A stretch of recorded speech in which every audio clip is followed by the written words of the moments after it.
My wife partied with my best friend and said I was imagining things.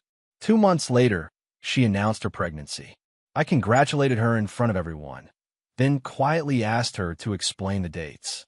But before I begin, please like and subscribe to the channel. And we'd love to hear which part of the world are you joining us from. Let us know. Now, let's dive into today's story. Ryan Harlow woke at 5 in the morning. Not because an alarm told him to. His body just knew. 38 years of patterns had trained him that way. He slipped out of bed without disturbing the sheets on Tessa's side. She was already gone. He stood in the kitchen with a mug of black coffee, watching steam curl toward the ceiling. The house sat quiet around him. Their neighborhood, Maple Glen, Ohio, had that particular suburban silence that felt less like peace and more like people hiding behind walls. Neighbors waved from driveways, but never stopped to talk. Block parties happened once a year where everyone pretended to care about each other's lives for 3 hours, then returned to their separate routines. Ryan liked routines. They made sense. Numbers in spreadsheets either balanced or they didn't. Machines at the plant either ran efficiently or they broke down. Causes had effects. Actions had consequences.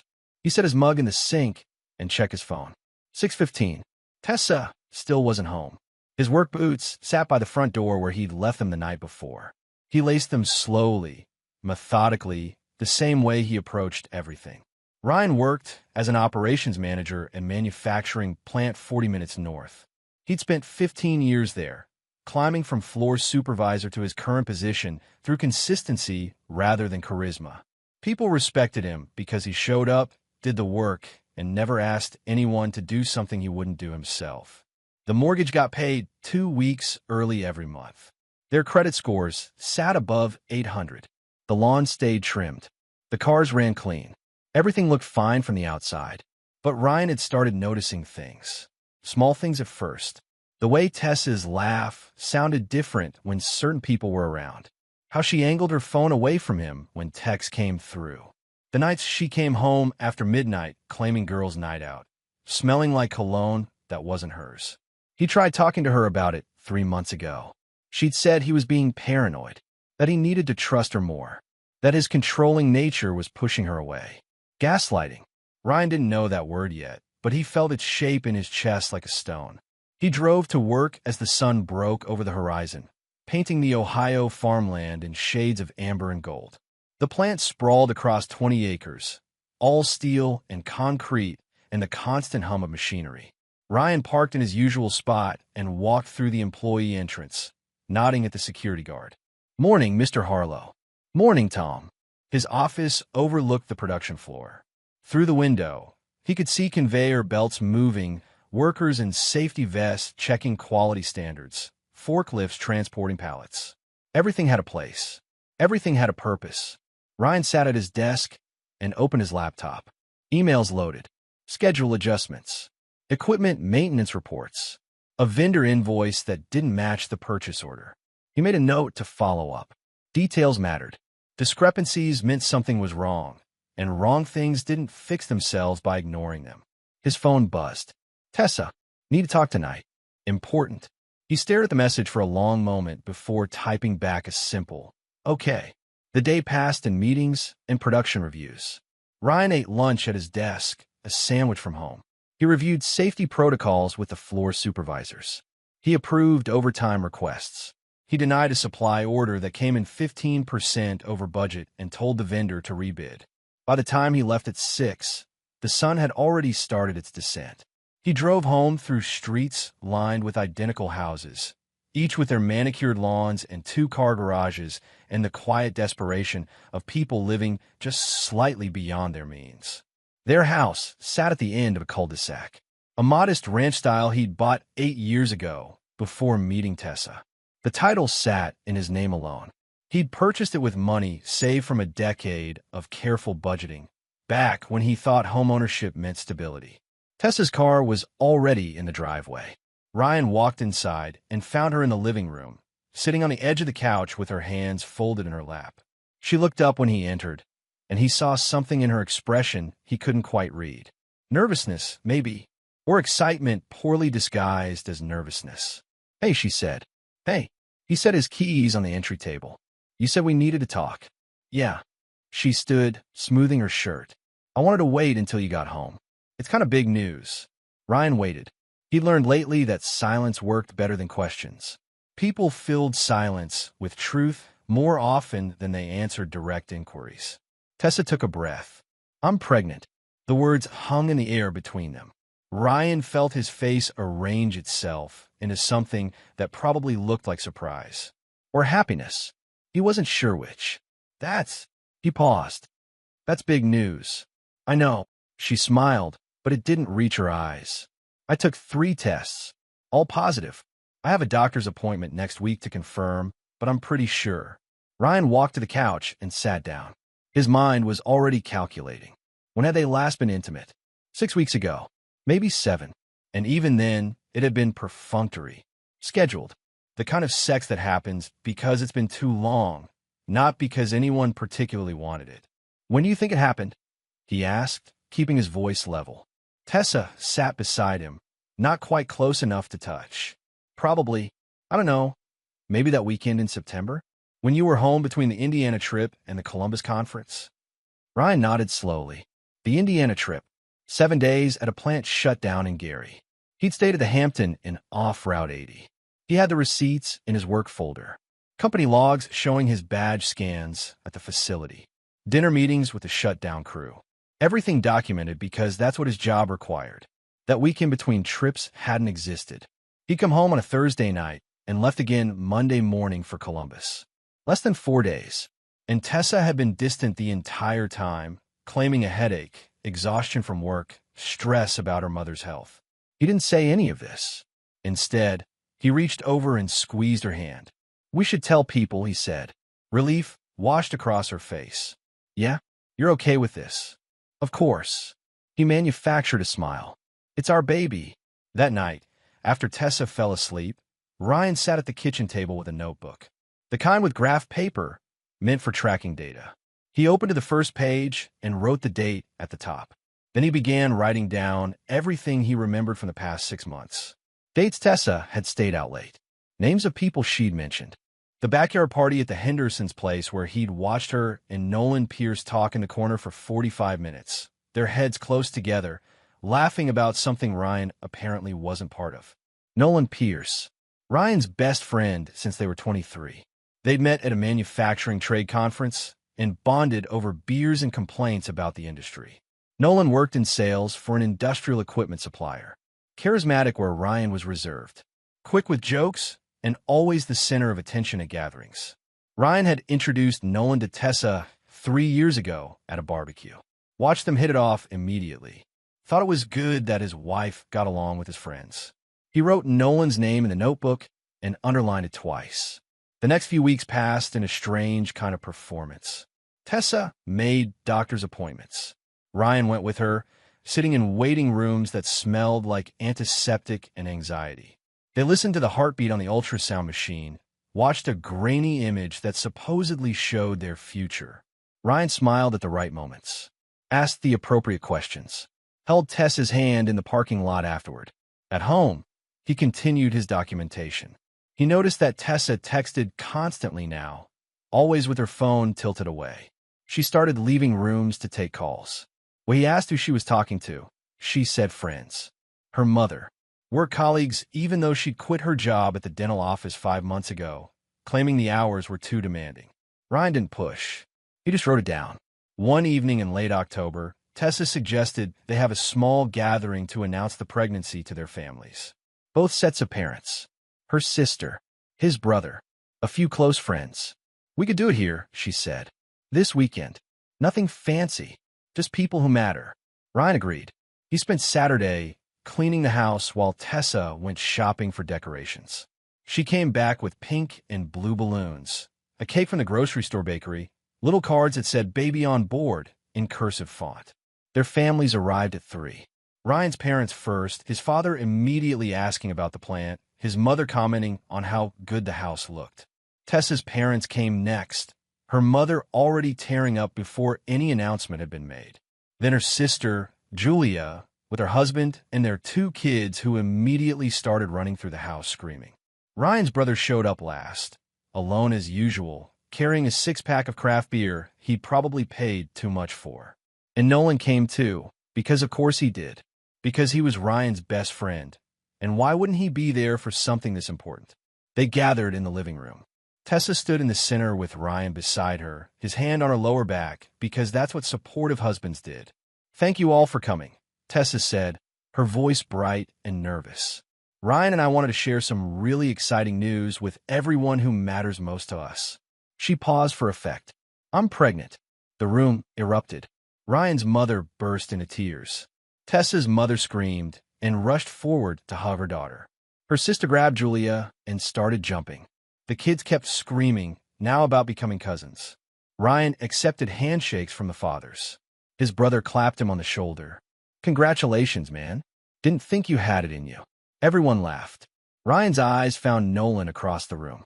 He stood by the bookshelf, a beer in his hand, watching Tessa with an expression Ryan couldn't quite decipher. Not joy, not surprise, something more complicated. Their eyes met. Nolan raised his beer in a toast. Ryan nodded once and looked away. The party lasted 3 hours. People took photos, made plans for baby showers, discussed names and nursery colors. Ryan's father gave him advice about college savings plans. Tessa's mother talked about her own pregnancies and how beautiful motherhood would be. Ryan played his part perfectly. He laughed at jokes, accepted congratulations, stood next to Tessa in photos that would probably end up on social media, with captions about blessings and new chapters. When everyone finally left and the house fell quiet again, Ryan started cleaning up. He collected empty bottles and plates with half-eaten cake. He popped balloons and threw them away. He wiped down counters and loaded the dishwasher. Tessa watched him from the doorway. "That went well," she said. Ryan rinsed a glass under the faucet. "Yeah." Everyone seemed happy. "You seemed distant." He shut off the water and turned to look at her. Really look at her. She stood there in the dress she'd bought specifically for today, her hair done in that way that probably took an hour, her makeup carefully applied to hide the tiredness around her eyes. "I'm not distant," he said. "I'm just tired." "You've been tired a lot lately." "Yeah, work's been demanding." She crossed her arms. "Is this about Nolan?" Ryan felt something shift in his chest. "What about Nolan?" "At the Hendersons' party. You kept watching us. You asked me about it afterward." "I asked because you two seemed really close. We were just talking." Her voice had that edge now, the one that meant a fight was coming. "You're so paranoid lately. I can't even have a conversation without you analyzing it." Ryan set the glass in the dishwasher. He dried his hands on a towel and folded it precisely, lining up the edges. "When did it happen?" he asked quietly. "When did what happen?" "The pregnancy. When exactly do you think you got pregnant?" Tessa's face changed. A flicker of something passed through her eyes. "I already told you. That weekend in September, right?" Ryan nodded. "The weekend between my trips." "Yeah. The weekend where I got home Thursday night and left Monday morning for Columbus." Tessa was very still now. So I was in Indiana for a week before that. Gary, Indiana. Plant shut down. The whole operations team was there. I have hotel receipts, company records, photos from team dinners. "What are you saying?" Ryan met her eyes. "I'm saying the dates don't match. I'm saying you claim you got pregnant during a weekend where you barely let me touch you, where you said you had a headache, where you slept on the couch 2 out of 3 nights because you claimed I was snoring. You're being ridiculous." "Am I?" Tessa's hands were shaking now. "You think I'm lying?" "I think the math doesn't work." "So what? You think I cheated? You think this baby isn't yours?" Her voice rose, high and sharp. "Is that what you're accusing me of?" Ryan didn't raise his voice. He never did. "I'm not accusing you of anything. I'm just pointing out that the timeline you gave doesn't align with the facts." "I can't believe this." She grabbed her purse from the counter. "I can't believe you're doing this to me right now. I just announced our pregnancy to our families, and you're accusing me of cheating." "I didn't use that word." "You didn't have to." She headed toward the door. "I'm staying at Julia's tonight. I can't deal with this."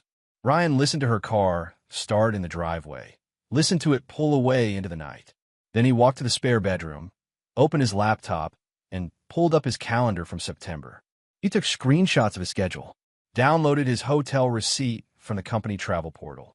Pulled up the team photo from the shutdown in Gary, where he stood with 12 other people, a timestamp in the corner showing the date and location. He saved everything to a new folder on his desktop, labeled it with the date.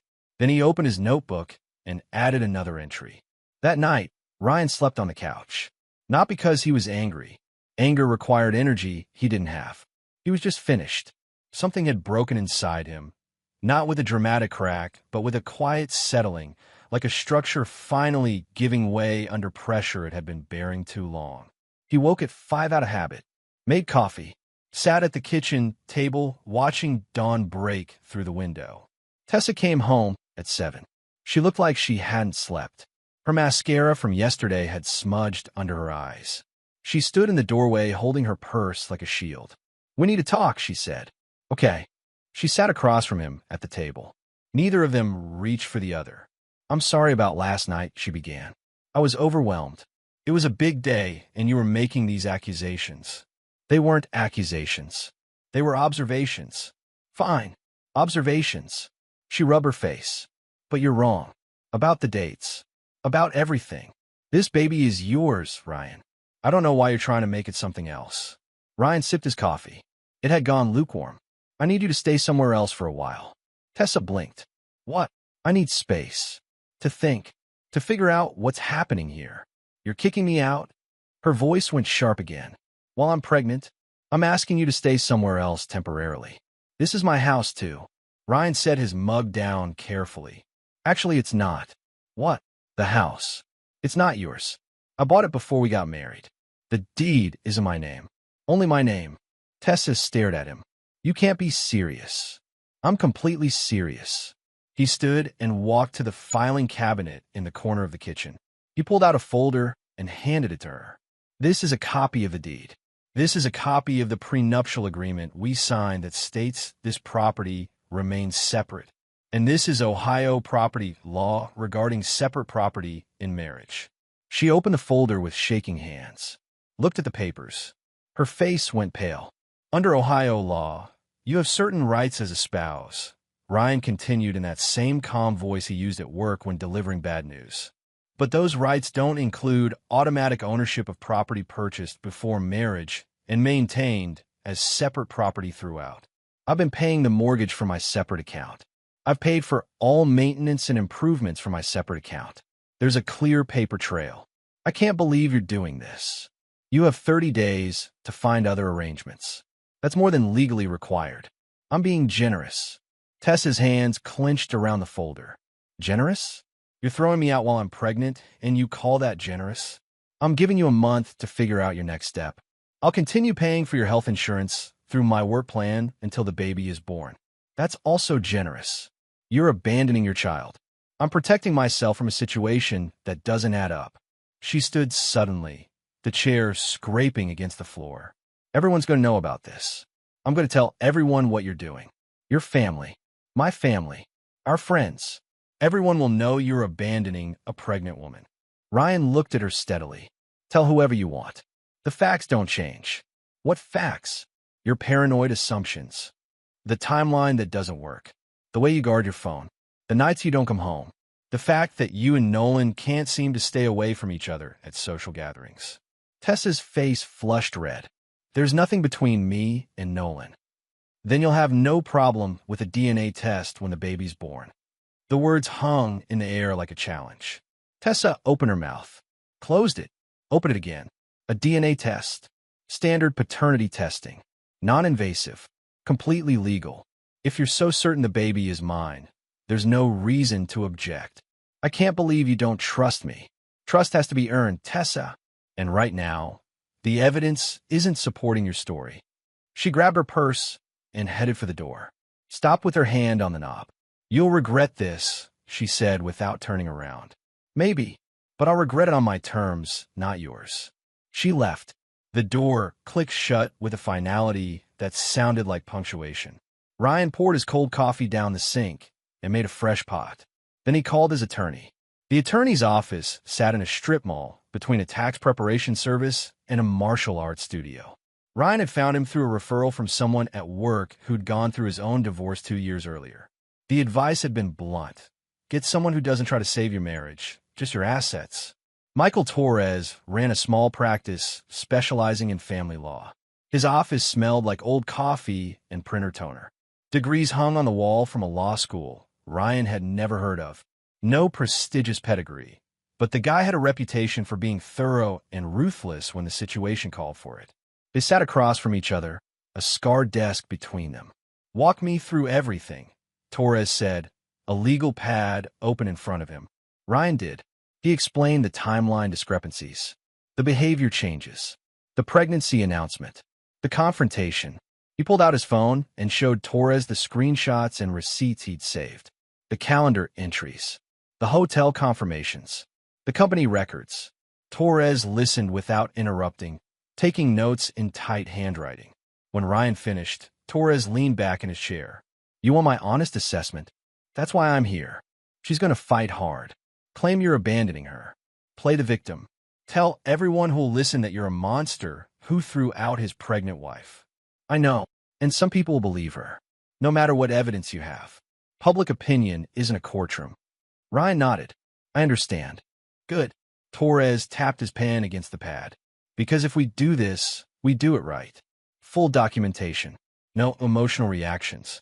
Everything by the book.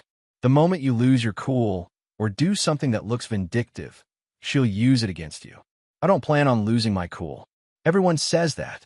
Then their soon-to-be ex-wife shows up crying at their workplace, and they lose it in front of 50 witnesses."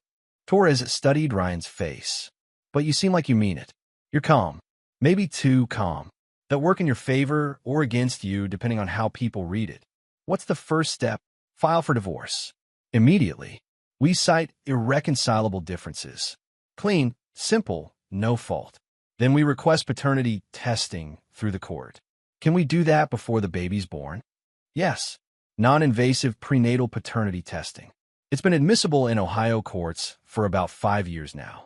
Blood draw from the mother, blood draw from the alleged father. They analyze fetal DNA from the mother's bloodstream. 99.9% accurate. Ryan felt something settle in his chest. Relief, maybe, or just the comfort of having a path forward. "She'll resist it," he said. "They usually do, but the court will order it, especially once we present your documentation about the timeline. Judges don't like being lied to, and they really don't like paternity fraud. What about the house?" Torres flipped through the papers Ryan had brought. "This is solid. Purchased before marriage. Maintained separately. Prenup clearly states it remains separate property. She has no claim. She's been telling people she lives there. That's her home. Living somewhere doesn't mean owning it. She's technically a guest, or at most a tenant. Ohio law is clear on this. As long as you didn't commingle assets or put her name on the deed, it's yours." "I didn't." "Good. Then she has no legal standing. She'll ask for it anyway, because lawyers tell their clients to ask for everything. But she won't get it." Torres made more notes. "What about her employment situation? She quit her job 5 months ago. Said it was too stressful. I've been covering all our expenses since then." "Voluntarily quit." "Yes. That helps. She can't claim financial dependence if she chose to leave her job, especially if she didn't discuss it with you first." "She didn't." "Even better." Torres smiled, the expression sharp and professional. "Here's what's going to happen. We file first. That's important. Whoever files first controls the narrative. We request the paternity test. We make it clear this isn't about being cruel or vindictive. It's about establishing facts. What if the test comes back negative? Then you're off the hook for child support. All parental rights and responsibilities terminate. You walk away clean." Ryan absorbed this. "And if it comes back positive?" Torres tilted his head. "Do you think it will?" "No." "Then let's focus on that scenario. We establish you're not the father. At that point, she has no claim on you for anything related to the child. No support, no custody battles, nothing. As for the divorce itself, with a prenup and separate property, it should be straightforward. You might owe her something for spousal support, depending on how long you've been married. For years. That's borderline. In Ohio, marriages under 10 years usually don't result in long-term support, especially if she voluntarily left her job. We might have to negotiate a temporary support payment just to get her to sign, but it won't be substantial and it won't be forever. Ryan considered this. How long will the whole process take? Depends on how much she fights. If she contests everything, could be a year or more. If she's smart and realizes she has no leverage, maybe 6 months. She'll fight. Most do. Torres closed his legal pad. My retainer is $5,000. That covers initial filing and the first round of motions. If this goes to trial, we'll need to discuss additional fees. But I don't think it'll get that far. The evidence is too clear. Ryan pulled out his checkbook. He'd opened a new bank account last week, separate from the joint account he shared with Tessa. Moved half the money over and left her half in the original account. Fair, clean, documented. He wrote the check and slid it across the desk. Torres took it and stood, extending his hand. One more thing, Ryan said. I need to know if there's any way this could blow back on me legally. Anything I should be worried about. Are you planning to do anything illegal? No. Then you're fine. Just don't contact her except through attorneys once the papers are served. Don't show up at her family's house. Don't make threats. Don't post anything on social media. Stay clean, stay calm, stay documented. I can do that. I believe you. Torres walked him to the door. Mr. Harlow, I've handled a lot of these cases. Most of my clients are angry. Some are sad. Some are both. You're neither. That's either really healthy or really concerning. Which do you think it is? I think you made your decision before you walked into my office. Everything else is just paperwork. Ryan drove home as the afternoon sun slanted through his windshield. He stopped at a grocery store and bought ingredients for a simple dinner. Pasta, tomato sauce, garlic bread. He used to cook more when he was single. Tessa had taken over the kitchen after they married, claiming she enjoyed it. Another thing he'd given up without quite noticing. The house felt different when he walked in. Emptier, but not in a bad way. More like it had returned to itself after being occupied by something foreign. He cooked dinner for one, ate at the kitchen table while reading news on his phone, washed his dishes, wiped down the counters. At 8 o'clock, his phone rang. Tessa. He let go to voicemail. 2 minutes later, another call. Voicemail again. Then a text. We need to talk. Please. Ryan set his phone on the counter and walked to his bedroom. He pulled out a duffel bag and started packing Tessa's things. Not out of spite, just practicality. If she was going to stay somewhere else for 30 days, she'd need her clothes and toiletries. He folded everything neatly, packed her makeup and hair products in a separate bag. Her jewelry went into a small box. He worked methodically, not touching anything that wasn't essential, not going through drawers or looking at personal items, just gathering what she'd need. When he finished, he set the bags by the front door. His phone buzzed continuously. More calls. More texts. Ryan, please answer. I'm scared. Can we please just talk? I made a mistake pushing you. I'm sorry. Please don't do this. Ryan turned the phone face down and went to bed at his usual time. The next morning, Tessa's sister Julia showed up at the house. Ryan watched through the window as she got out of her car, her face set in an expression of righteous anger. He opened the door before she could knock. Ryan, what the hell is going on? Julia demanded. Tessa's things are by the door. I packed the essentials. If she needs anything else, she can text me a list and I'll have it ready. You can't just throw her out. She's pregnant. I'm aware. Do you have any idea how this looks? What people are saying? I imagine they're saying a lot of things. Ryan stepped aside so Julia could see the bags. But what people say and what's actually happening are two different things. Julia grabbed the bags roughly. She's my sister. She's carrying your baby. And you're treating her like someone who needs to stay somewhere else while we figure things out. That's all this is. That's not all this is, and you know it. Julia's voice cracked slightly. She's devastated. She cried all night. She doesn't understand why you're being so cruel. Ryan met her eyes. Did she tell you about the timeline? What timeline? The conception date. When exactly she thinks she got pregnant. Julia shifted uncomfortably. I don't see how that's relevant. It's extremely relevant.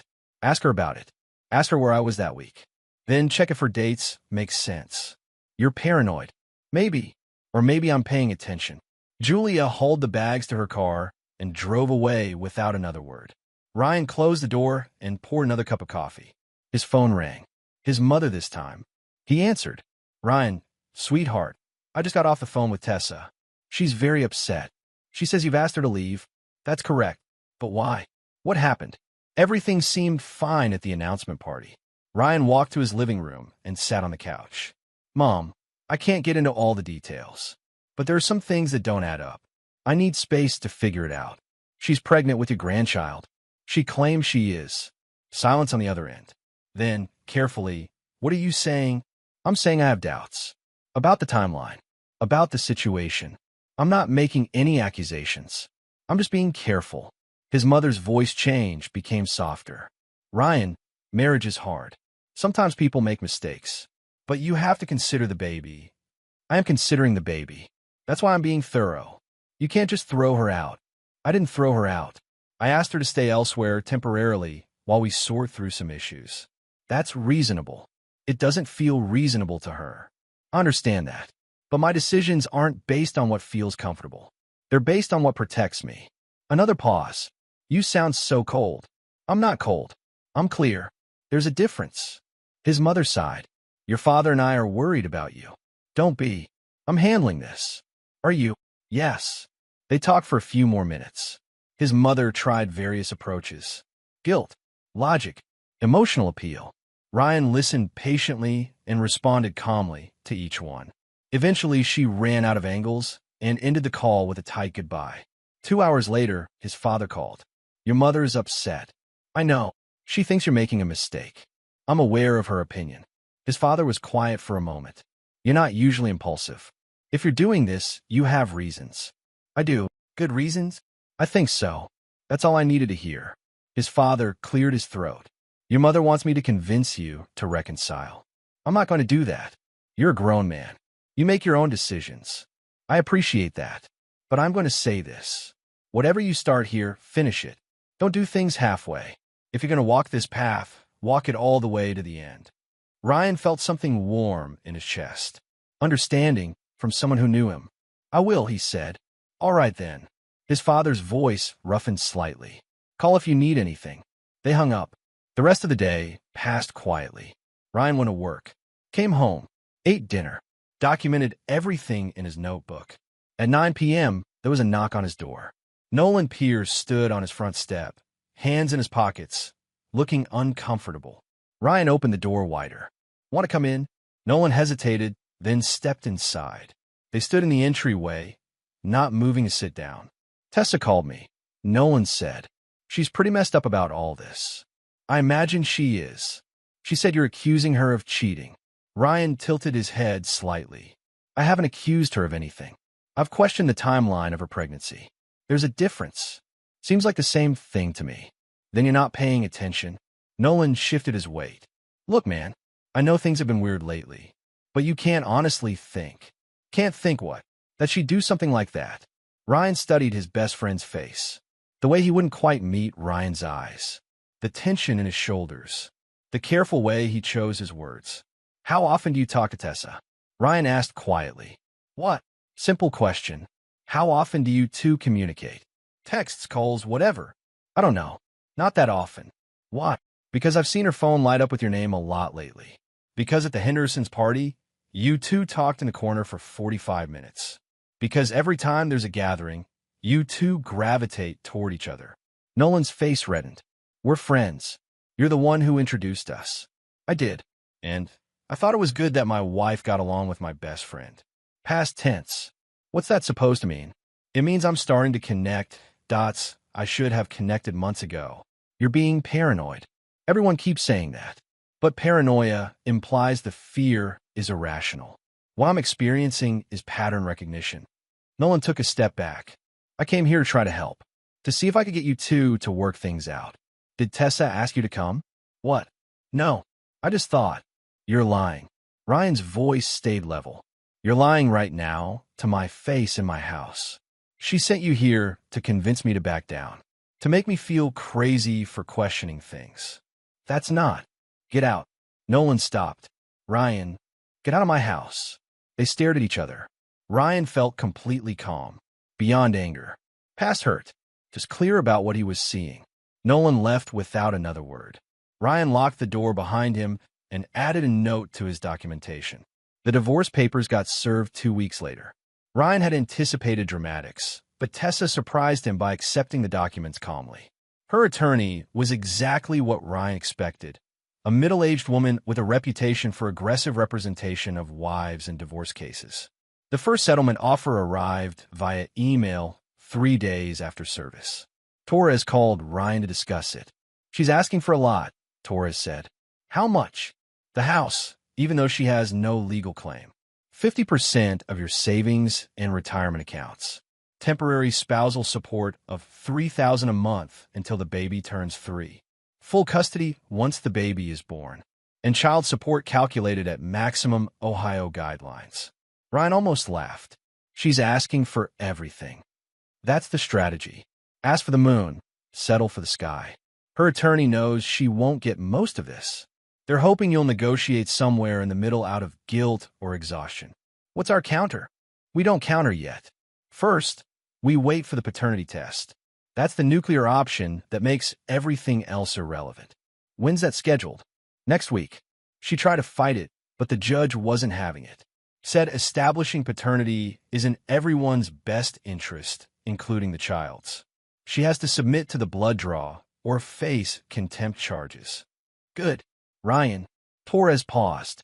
"I need to prepare you for something. If the test comes back showing you're the father, this whole strategy falls apart.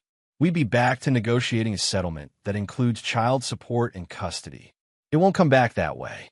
You seem very certain." "I am." "Okay, then we wait." The week passed slowly. Ryan worked, came home, made dinner, documented everything. He'd started sleeping better. Actually, the constant tension of living with Tessa had been exhausting in ways he hadn't fully recognized until it was gone. His phone buzzed less now. Tessa had stopped calling after her attorney told her all communication needed to go through legal channels. His family had mostly given up trying to change his mind. A few friends had reached out, awkward messages asking if he was okay. He responded politely and briefly. Nolan hadn't contacted him at all. The test results came back on a Tuesday. Torres called him at work. "We got the results." Ryan walked outside to the parking lot, phone pressed to his ear, and 0% probability of paternity. Ryan stood very still. Across the lot, trucks backed up to loading docks. Forklifts moved pallets. Everything continued exactly as it had before, but something fundamental had shifted. "0, he repeated. "Not even close. The report is conclusive. You are not the biological father." Okay. That's all you have to say. What else is there?" "I was right. The timeline didn't work because it wasn't my child." Torres made a noise that might have been admiration or concern. "We're filing this with the court today, along with a motion to terminate all child-related claims and demands. You're off the hook for everything related to the baby." "What about the divorce?" "That proceeds normally. But without the child complicating things, it's straightforward. She has no claim to the house. Her voluntary unemployment means limited spousal support. We're looking at maybe 6 months of temporary support, tops. Maybe 5,000 total. Small price to pay." Ryan let out a breath. "Good. There's one more thing. Her attorney called me after getting the results. She's going to claim you're the one who cheated, that you drove her to it through emotional abuse and neglect. Let her claim whatever she wants. The facts don't support it. That's what I told her. But be prepared for it to get ugly before it gets resolved. People don't like being exposed." Ryan ended the call and went back inside. He sat at his desk and opened his calendar, looking at the dates ahead. In 6 months, maybe less, this would all be over. He'd be single again, alone again, free again. The thought didn't scare him at all. The courtroom smelled like old wood and recycled air. Ryan sat at a table next to Torres, hands folded calmly while they waited for the judge to enter. Across the aisle, Tessa sat with her attorney, Karen McMasters. Tessa's pregnancy showed now, a small curve visible under her dress. She kept her head down, not looking in Ryan's direction. The gallery behind them held a few people. Tessa's sister Julia. Tessa's mother. His mother too, though she sat alone, hands clutched tightly in her lap. "All rise." Judge Margaret Sullivan entered through a side door. Late 50s, gray hair pulled back severely, reading glasses on a chain around her neck. She'd been on the family court bench for 12 years. Torres had told Ryan she had a reputation for no-nonsense rulings based on evidence rather than emotion. They sat. Judge Sullivan opened a folder on her desk and read silently for what felt like several minutes. The courtroom stayed quiet except for the hum of fluorescent lights. Finally, she looked up. "I've reviewed the paternity test results," she said. Her voice carried easily in the small space. "I've also reviewed the preliminary motions, the property documentation, and the initial settlement demands. Ms. McMasters, I'm going to give you an opportunity to explain your client's position." Kara McMasters stood. She was tall, professionally dressed, with the kind of smooth voice that probably worked well in negotiations. "Your Honor, my client is a pregnant woman who was asked to leave her marital home during an extremely vulnerable time. Mr. Harlow's actions have been punitive and controlling. While the paternity test results are unfortunate, they don't excuse his treatment of my client. She remains entitled to spousal support, division of marital assets, and compensation for the emotional distress caused by his abandonment." Judge Sullivan made a note. "Mr. Torres?" Torres stood. "Your Honor, Mr. Harlow asked Ms. Harlow to stay elsewhere temporarily after discovering significant timeline discrepancies regarding her claimed pregnancy date. This was after she admitted to late nights out, guarded phone usage, and other behavior that raised legitimate concerns. The property in question was purchased by Mr. Harlow before the marriage and maintained as separate property per their prenuptial agreement. Ms. Harlow voluntarily quit her job 5 months ago despite no financial necessity to do so. My client has conducted himself with restraint and propriety throughout this process." "I see." Judge Sullivan looked at Tessa. "Ms. Harlow, I'd like to hear from you directly. Can you explain to me why you believe you're entitled to the marital home?" Tessa stood slowly. Her hands shook slightly as she gripped the table edge. "It's been my home for 4 years, Your Honor," she said softly. "I've lived there, decorated it, made it ours. Just because the deed is in his name doesn't mean it's not mine too. Did you contribute financially to the mortgage or property improvements?" Tessa hesitated. "I contributed in other ways. I took care of the house, cooked, cleaned." "Were those contributions explicitly agreed upon as payment toward the property?" "No, but then legally, those are marital contributions, not property ownership contributions. They might factor into support calculations, but they don't establish an ownership interest." Judge Sullivan's voice remained neutral. "What about your employment? Why did you leave your job?" "It was too stressful. The hours were difficult." "Did you discuss this decision with Mr. Harlow before quitting?" Tessa glanced at her attorney. "No." "Did you have another job lined up?" "No, Your Honor." "Were there health reasons or other compelling circumstances that required you to stop working?" I needed a break." Judge Sullivan made another note. "Ms. Harlow, I'm going to be very direct with you. You engaged in extramarital relations that resulted in a pregnancy. You claimed the child was your husband's despite timeline inconsistencies. When confronted, you attempted to gaslight him and accused him of paranoia. The paternity test definitively proved he was not the father. You then demanded the property he owned before your marriage, substantial spousal support despite voluntarily leaving your employment, and child support for a child that is not his. Do I have these facts correct?" Tessa's face crumpled. "He abandoned me while I was pregnant. He asked you to stay elsewhere after discovering your infidelity and false paternity claims. That's not abandonment. That's self-protection." Judge Sullivan leaned forward slightly. "Ms. Harlow, this court deals with difficult situations every day, but it deals with them based on law and evidence, not on who cries more convincingly. The evidence here is clear." Kara McMasters stood quickly. "Your Honor, my client is genuinely remorseful. She made mistakes, yes, but she's still entitled to fair treatment under Ohio marital law. She is entitled to fair treatment, which is what she's getting." Judge Sullivan flipped through more papers. "Let me address each claim individually. First, the house. Mr. Harlow has provided clear documentation that this property was purchased before marriage with separate funds, maintained with separate funds, and protected by a valid prenuptial agreement. Ms. Harlow has no legal claim. Motion for property division is denied. Tessa let out a small sound. Her mother reached forward from the gallery and squeezed her shoulder. Second, spousal support. Ms. Harlow voluntarily terminated her employment without cause or discussion with her spouse. However, she did contribute to the household during the marriage. The marriage lasted 4 years, which in Ohio typically results in short-term transitional support. I'm ordering Mr. Harlow to pay spousal support of $1,000 per month for 6 months. After that, support terminates. Ryan felt Torres relax slightly beside him. Third, child support and custody. The child is not Mr. Harlow's.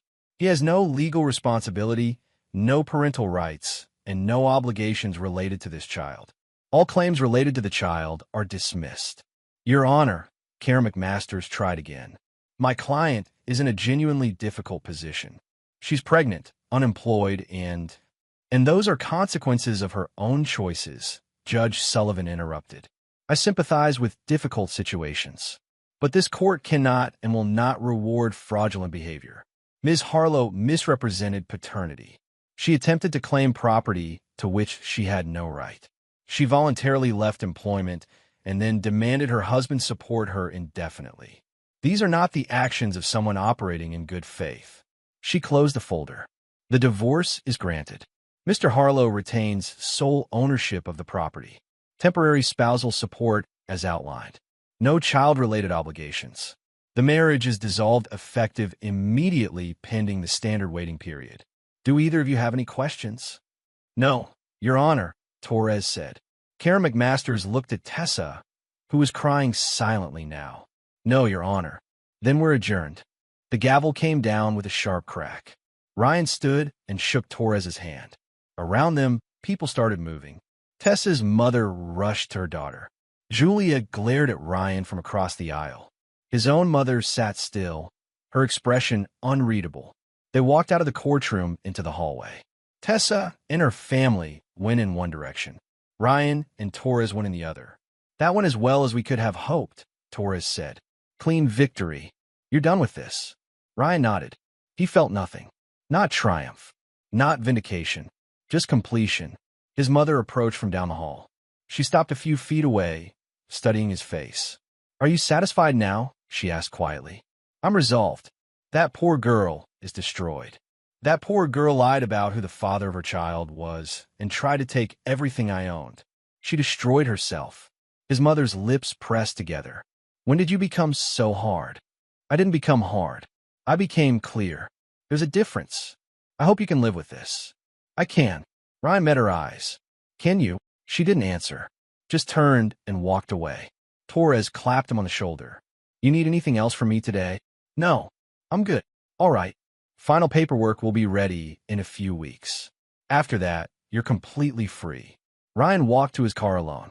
The courthouse parking lot stretched out under an overcast sky.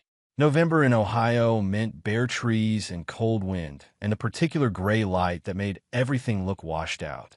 He sat in his car for a minute before starting the engine, hands on the steering wheel, breathing slowly. Then he drove home. The house felt quieter than usual when he walked in. He'd gotten used to that quiet over the past few months. Started to prefer it. He made coffee, changed out of his suit, and sat at the kitchen table with his notebook.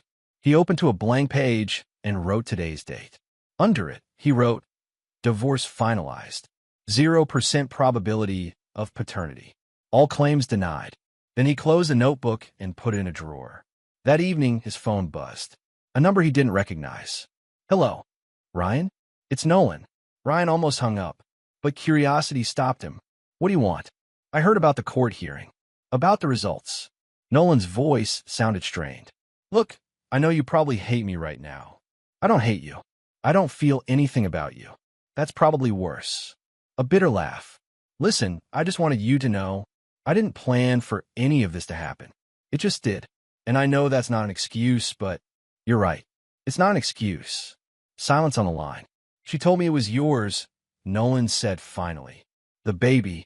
She swore to me it was yours. I believed her. And now that you know it's not? More silence. I'm not ready to be a father, Nolan admitted. I never wanted kids. That's why Jessica and I broke up last year. She wanted marriage and children, and I couldn't do it. Ryan felt something cold settle in his chest. So what are you saying? I'm saying I made a mistake. A huge one.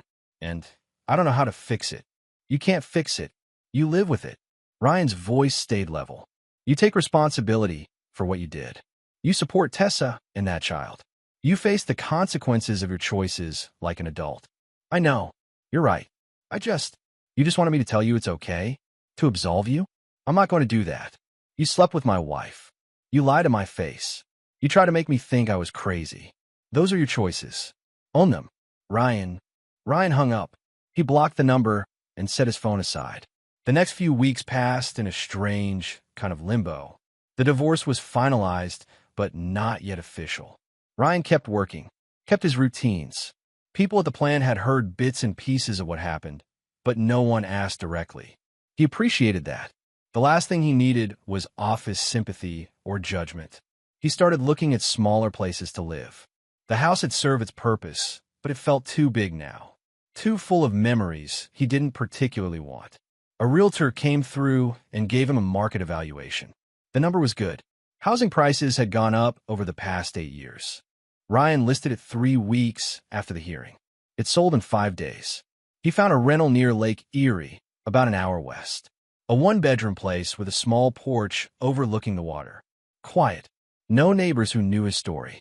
No connections to his former life except the drive to work. He packed his belongings methodically. Donated most of the furniture. Kept only what he actually needed or wanted. Clothes. Books. His coffee maker. The notebook with all his documentation, which he filed away in a box labeled with the date. Moving day came on a Saturday in early December. Ryan hired movers for the heavy items and did the rest himself. By evening, he was standing in his new place watching the sun set over the lake through a window that didn't have curtains yet. His phone buzzed. His father. Heard you moved? Yeah, today. How's the new place? Good. Quiet. That's what you wanted. Yeah. His father was quiet for a moment. Your mother's still upset. She thinks you were too harsh. I know, but I think you did what you had to do. Ryan felt that warmth again. Understanding. Thanks. You doing okay? I'm doing fine. Good. That's good. His father cleared his throat. Listen, your mother and I are having Christmas at the house this year. You're welcome to come. No pressure. But the invitation's there. I'll think about it. Fair enough. Take care of yourself, son. They hung up. Ryan ordered pizza from a place down the road and ate it sitting on his porch despite the cold. The lake stretched out dark and vast, lights from boats dotting the surface. Somewhere out there, people were living their lives, making their choices, dealing with their consequences. He'd done what he needed to do, protected himself, stood firm, didn't back down when everyone told him he was being cruel or unreasonable or paranoid. The facts had proven him right. That should have felt satisfying, vindicating. Instead, it just felt necessary. 3 months after the divorce finalized, Ryan ran into Tessa at a grocery store. She was showing significantly now. The pregnancy must have been close to term. She stood in the produce section, hand resting on her stomach, staring at tomatoes like they held some complex answer. Ryan could have turned around, could have gone to a different section, but something made him continue down the aisle. She looked up and saw him. Her face went pale. Ryan. Tessa. They stood there for a moment, separated by a display of apples. How are you? She asked, her voice barely above a whisper. Fine. You. She touched her stomach again. Managing. Ryan nodded. He didn't ask about the baby. Didn't ask about Nolan. Didn't ask about her living situation or employment or any of it. I need to apologize, Tessa said suddenly. I know you probably don't want to hear it, but I need to say it. I was wrong. About everything. I lied. I tried to manipulate you. I tried to take things that weren't mine. And I'm sorry. Ryan studied her face. She looked tired. Older somehow. The kind of aging that comes from stress rather than time. Okay, he said. That's it? Just okay. What else do you want me to say? That I accept your apology? That it's all water under the bridge? It's not. You made your choices. I made mine. We both have to live with them. Tessa's eyes filled with tears. I didn't mean for things to turn out like this. No one ever does. But they did anyway. Do you hate me? Ryan considered the question honestly. No, I don't hate you. I don't really feel anything about you anymore. You're just someone I used to be married to. She wiped at her eyes. That's somehow worse than hate. Maybe, but it's the truth. Nolan, she trailed off. I don't want to know. He's not. I don't want to know, Ryan repeated, more firmly. Tessa nodded. She picked up a tomato, looked at it, put it back down. I hope you find what you're looking for, she said quietly. I already found it. It's called peace. Ryan walked past her, finished his shopping, and left the store. He never saw her again. Years passed with the kind of quiet steadiness that Ryan had always preferred. He stayed in a rental near Lake Erie, eventually signing a long-term lease that the landlord was happy to offer. The work at the plant continued. He got promoted to regional operations director, which came with more responsibility and better pay, but didn't fundamentally change his routine. He woke at 5, made coffee, went to work, came home. The simplicity felt right. Ryan dated occasionally. Nothing serious. A woman from the accounting department at work took him to dinner a few times. They went to movies, shared meals, eventually drifted apart when she got offered a job in Cleveland and neither of them felt strongly enough to try long distance. A yoga instructor he met at a coffee shop lasted 3 months. She was kind and funny and had a way of making mundane things feel interesting. But when she started talking about moving in together, Ryan realized he wasn't ready. Might never be ready. They ended things amicably. He didn't consider himself closed off, just careful, intentional. He knew what he wanted from life now, and it didn't include the kind of entanglement that required trusting someone else with his foundation.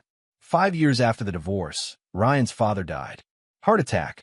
Quick and unexpected. Ryan took time off work and drove back to Maple Glen for the funeral. His mother looked smaller somehow. Grief did that to people. She hugged him at the service, held on longer than usual. I'm glad you came, she said. Of course I came.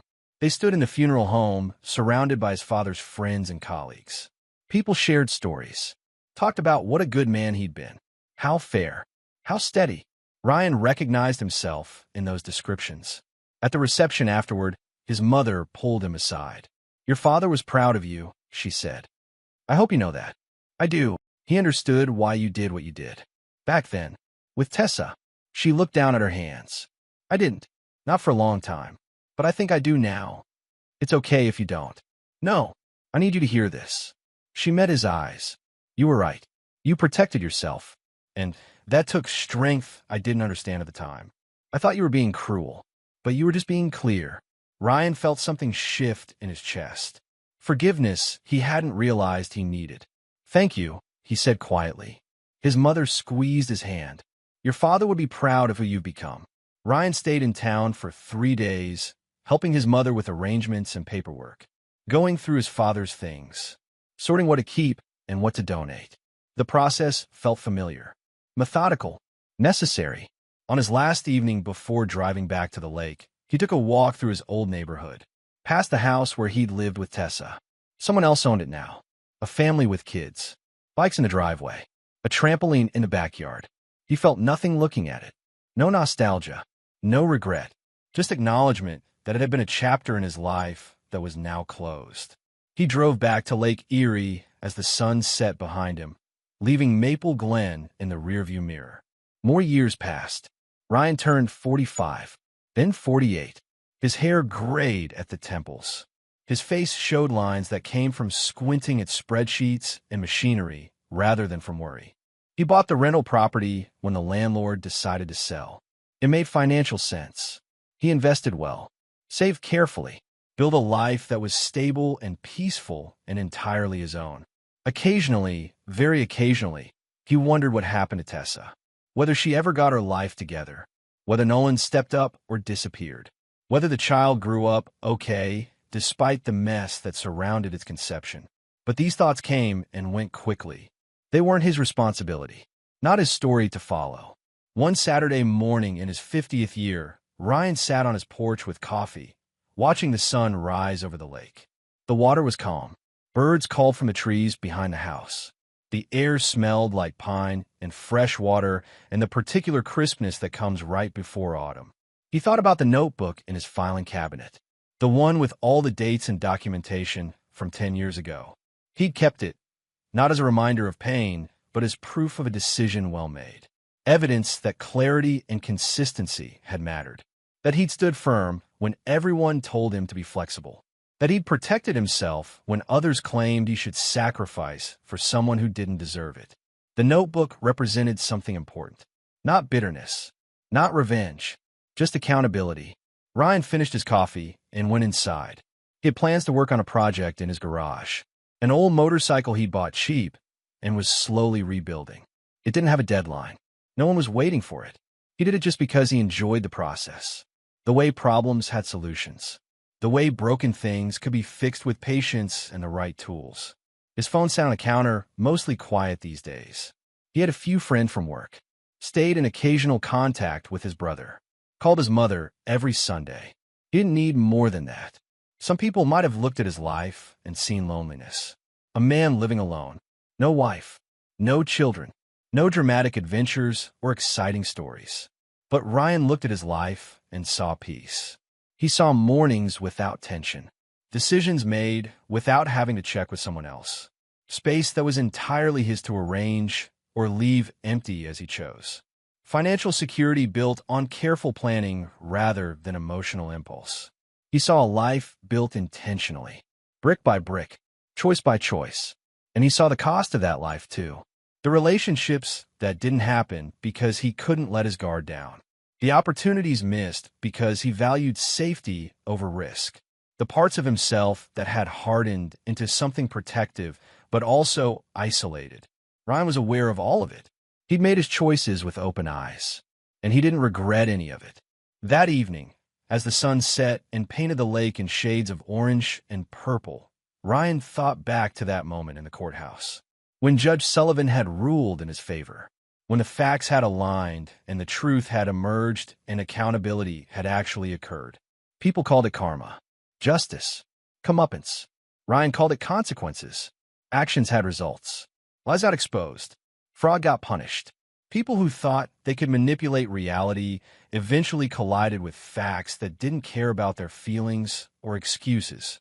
He'd been part of that collision once, had stood firm while the impact happened, had weathered the social pressure and emotional manipulation and desperate attempts to make him back down. And when it was over, he'd walked away clean. Not happy in some explosive way. Not triumphant. Just free. Free from someone else's lies. Free from obligations built on deception. Free to build a life that made sense to him. Some people needed grand gestures and emotional catharsis. Ryan just needed clarity. And he'd found it. Had held on to it. Had built 10 years of steady, quiet life on the foundation of one hard decision made at exactly the right time. He went inside and made dinner. Grilled chicken, rice, vegetables. Simple and precise. He ate at his small table, looking out the window at the lake turning dark. After dinner, he washed his dishes and wiped down the counters and turned off the lights. He locked the door and checked the windows. Routines that made sense. That kept things orderly. Then he went to bed early because he'd wake at 5 tomorrow. Same as always. Same as he'd been doing for 30 years. And as he drifted off to sleep in his quiet house by the lake, Ryan Harlow felt no regret. No bitterness. No anger. Just the deep, settled peace that comes from knowing you made the right choice. And never looked back.